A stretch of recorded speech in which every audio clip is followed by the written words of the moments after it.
Biotechnology occupies a very strategic position in the socio-economic advancement and development of any nation and the world at large. Globally, the biotechnology industry has grown rapidly over the years. Much attention has been given to the potential of the biotechnology industry from drugs, agricultural and environmental products. It has actually grown from those rudimentary phases. It's now a very advanced science, and the advance has been brought about by the knowledge that has been built of how living organisms produce different products. So this whole area really has evolved to a point where the various technologies have come to bear in terms of finding drugs and diagnostics for diseases. It's an opportunity for our young biotechnologists to drive forward the economy using biotechnology. In many countries, both developed and developing, biotechnology has become a source of economic development and social progress, providing quality healthcare, increasing agricultural production, and in some cases, producing a cleaner environment. Zimbabwe recognizes the role and importance of biotechnology in driving socio-economic development. The National Biotechnology Authority of Zimbabwe, NBA, is a strategic arm of the government of Zimbabwe with the mandate to support and manage biotechnology research, development, and application. They have a functional board, they have got a set of scientists, and we believe that we are on the right path. The NBA is an arm of the government under the Ministry of Higher and Tertiary Education, Innovation, Science and Technology, whose mandate is to spearhead and oversee issues to do with biotechnology. In recognition of the importance of biotechnology to national development, the government in 2005 approved the National Biotechnology Policy, which led to the establishment of the entity, the National Biotechnology Authority of Zimbabwe, in 2006. Since the coming in of the Second Republic, we were given a new mandate as NBA. Previously, it was only known to be a regulatory body, but with this new vision of the new dispensation, we were then given further mandate to not only regulate but also support and manage biotechnology research, development and commercialization. The mandate of NBA is to regulate the application of biotechnology in Zimbabwe. And this will look at the importation, exportation of products of biotechnology. It will also look at the research and development activities of various organizations in Zimbabwe. And it also acts as an advisory service for the government through the Ministry of Higher and Tertiary Education, Science, Innovation and Technology Development. And that is the main mandate, and also to promote the application and adoption of biotechnology in Zimbabwe. In terms of Zimbabwe, our biotechnology policies have in the past mostly been focused on the detection of GMOs, genetically modified organisms. But as we move into the Second Republic, our focus, although that focus is still there, our focus more is on how biotechnology can be used to boost agriculture in this country, to boost health in this country, to boost issues of crime and crime detection, criminal justice in this country. The National Biotechnology Authority's role is to transform the country from a role-based into a knowledge-based economy through the judicious application of biotechnology in agriculture, medicine, energy, and the environment. In an effort to fulfill its mandate, the National Biotechnology Authority has formed strategic partnerships with various local, regional, and international organizations. We are also working with universities and research institutions to make sure that we come up with the products that can be put on the market using biotechnology. What we really need to do is to work together and to put our resources together, see what we can do together to be able to come up with something viable. Agriculture remains a key sector and the backbone of the Zimbabwean economy, contributing significantly to the country's gross domestic product, GDP.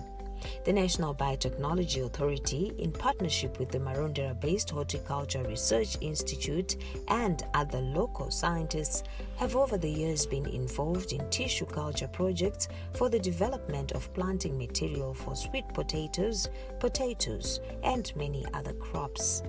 According to researchers, this biotechnology technique has been useful in boosting crop production by eliminating the threats of viral infections as well as addressing agricultural-related challenges such as hunger and declining food production.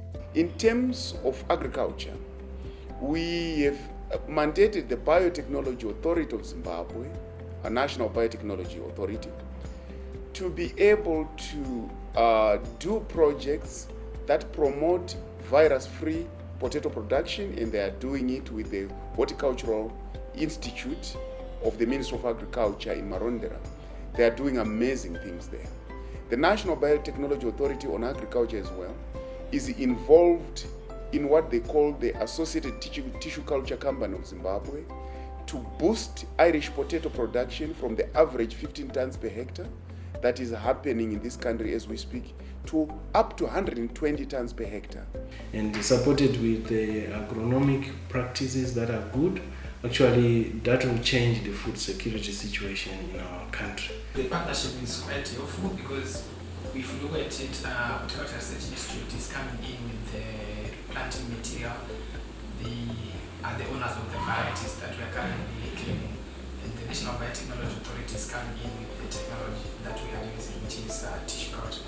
So we have worked together to produce virus-free planting material that we have managed to distribute to some farmers. We have managed to get very high yields using material which is coming from this facility.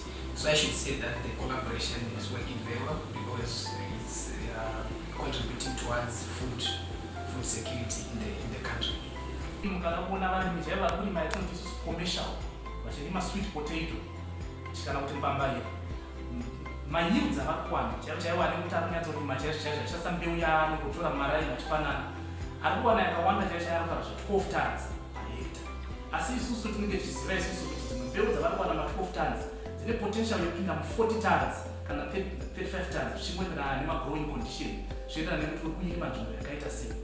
Saka tinoona kuti isusu kana munhu akukwanisa kukwana 35 tons per hectare zvinenge zviri zvinhu zvinoita sezvinopa pundutso kana kumhuri kana unokwanisa kuwana zvekuti iwe unokwanisa kudya nemhuri yako nezvekutengesera hama vavadzidzani vako nevamwe vanenge vari mumaguta. In addition to increases in yield or reductions in crop losses, biotechnology may also improve the quality and value of crops, raise rural incomes, stimulate employment in agricultural areas, thereby reducing food expenditure and boosting the demand for more agricultural and non-agricultural products and services. Agricultural biotechnology is a potentially powerful means of improving the performance of the country's agriculture through boosting productivity in those less favorable production environments. We should be doing that. It would save us forex. Huge amounts of forex. With this simple technology, virus elimination, we are getting high yields for sweet potato and cassava of yields of about 60 tons per hectare. Right? That's a no-brainer because these things can be used for import substitution. Right now, the country we're importing wheat with a lot of foreign currencies that the country might not have or is in short supply of. So if we do a wheat substitute with maybe cassava flour or wheat flour, that will save the country a lot of forex.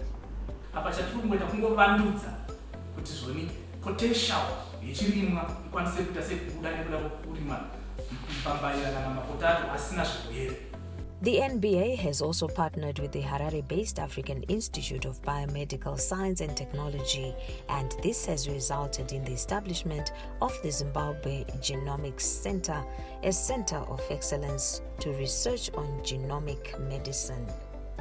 So we have formed a partnership between IBIST and government through its arm, NBA, to establish the Zimbabwe Genomics Center. And so the Zimbabwe Genomics Center, we have already been allocated some funds, and we are now looking at how we can get a piece of land where we can build a state-of-the-art laboratories to be able to deploy the kind of solutions we are talking about. To this extent, we have bought state-of-the-art equipment to start what we call the Genomic Technology Center of Zimbabwe, which is under the NBA. So that's on health.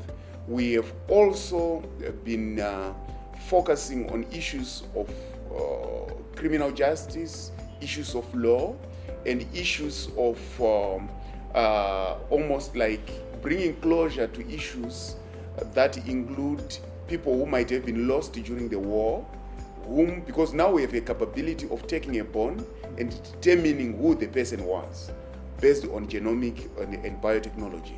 So we are moving in several directions, but mainly in one direction of modernizing science in this country within the area of biotechnology. So what is really needed now is dedicated funding to be able to roll out the solutions, because some of them might remain in the research phase or in pilot phase and fail to be rolled out at national scale, and that needs a certain financial commitment from the country.